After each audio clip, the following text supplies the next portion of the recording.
Tata Curve ka trendsetter SUV ka bawandar kalapoy ha Shillong.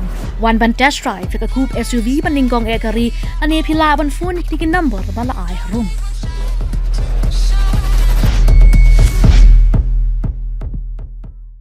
Thawana ka Sorkar da ka Meghalaya Investment Promotion Authority ha ka Jaka ka Invest Meghalaya Authority nakabanta banthi Jaka ban ash ki company ban sengkam ka Jyllang ka kinhun mentri manta ka sngi ka Rai ban buso nakakindon ha ka Meghalaya State Investment Promotion and Facilitation Act ha ka baki company kan ay kam karpat kamta mi ki Shnong jong ka jylla was the amendment in the Meghalaya State Investment Promotion and Facilitation Amendment Ordinance Act 2024, and we have brought in an amendment in the Meghalaya State Investment and Promotion and Facilitation Ordinance for 2024 is being brought in. As you are aware that this is being done, this particular act has been passed by the government to facilitate the entire process of investment in our state. I have clarified in the past that earlier there used to be a single window agency which used to handle the different investment projects in the state. But because of the wide spectrum of sectors, which also includes today the health sector, the agriculture sector, the tourism sector, the IT sector, the power sector, and obviously the industry sector, the investment horizon has really broadened. And hence, we needed a larger or a much more broader based authority to look into this particular aspect. And that is what led to the creation of the Invest Meghalaya agency at that point in time. And accordingly, the act was passed. Now, during the course of time, there were certain concerns that were raised by individuals and also the Khasi Hills Autonomous District Council. The CEM and other members had met me in regards to this and raised some of these small issues and concerns that they had from their side, and not just the district council but the public at large. So after detailed discussion with the CEM of the Khasi Hills Autonomous District Council and the other members, there were certain suggestions which were made, and we are happy to incorporate some of those suggestions.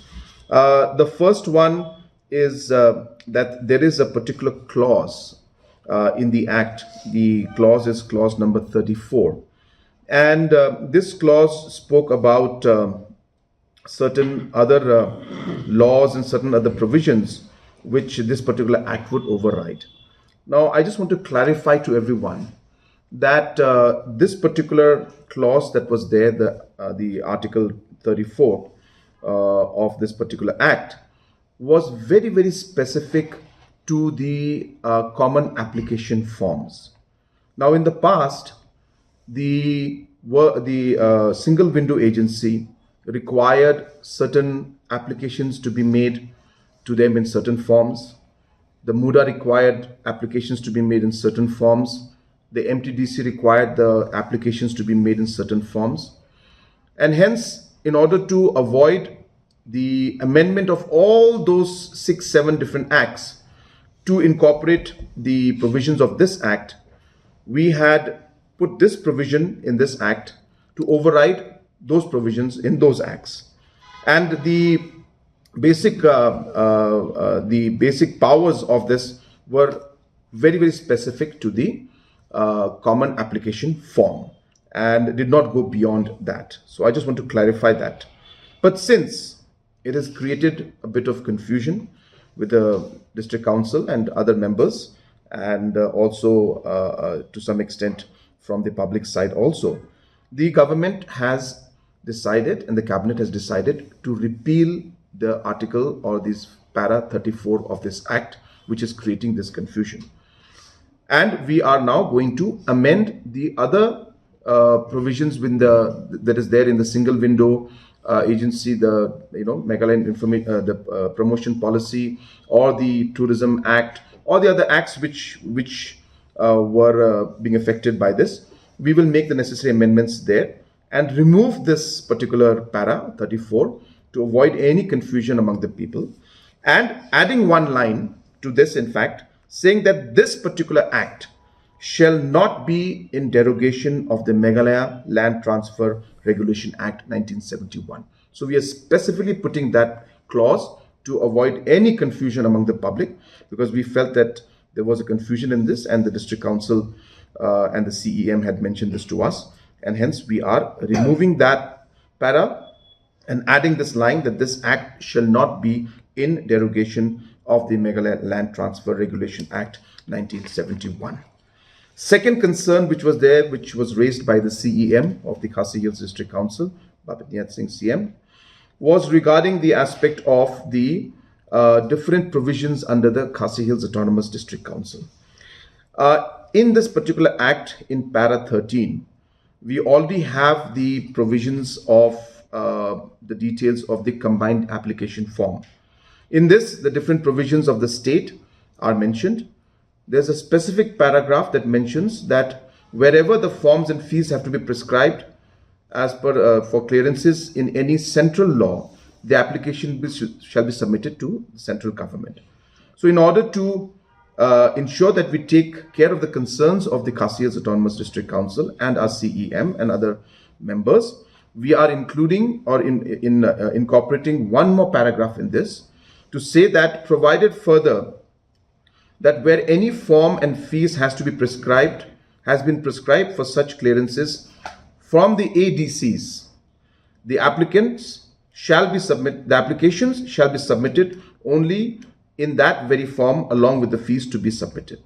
Which means that we are clarifying, of course it was already done in the past. It's not even that we needed to put this paragraph out here, because that is a normal procedure that is followed, where the permissions from the council have to be applied to the council. But since there was a confusion regarding that, we are introducing this paragraph very specifically to clarify that the applications, the permissions, all the NOCs, whatever required from the autonomous district councils will have to be taken up through the district councils, and separate forms will have to be applied to the respective district councils, which was actually the procedure. But since there was a confusion, we have introduced this paragraph to clarify and clear that particular confusion, so that nobody is confused that the question of bypassing the Khasi Hills District Council or the Garo Hills District Council or the Jaintia District Council does not arise. The provisions among these councils for any kind of NOC or permissions that are required by these investing agencies will have to be taken up. Important part which we wanted to also clarify. The third part which we also are amending is that we are including one para in this, which is making it mandatory for employing local people. So this will be now in the act itself. So the section 2A is now going to read, subject to the overall control and superintendence of the government, the governing council shall provide overall policy guidance and directions under this act. Then we added, ensuring that the incentives under the policies will be provided to industries who are creating employment for local people, in bracket, individuals domicile of Meghalaya. So we are adding this clause to ensure that the employment is given to the local people.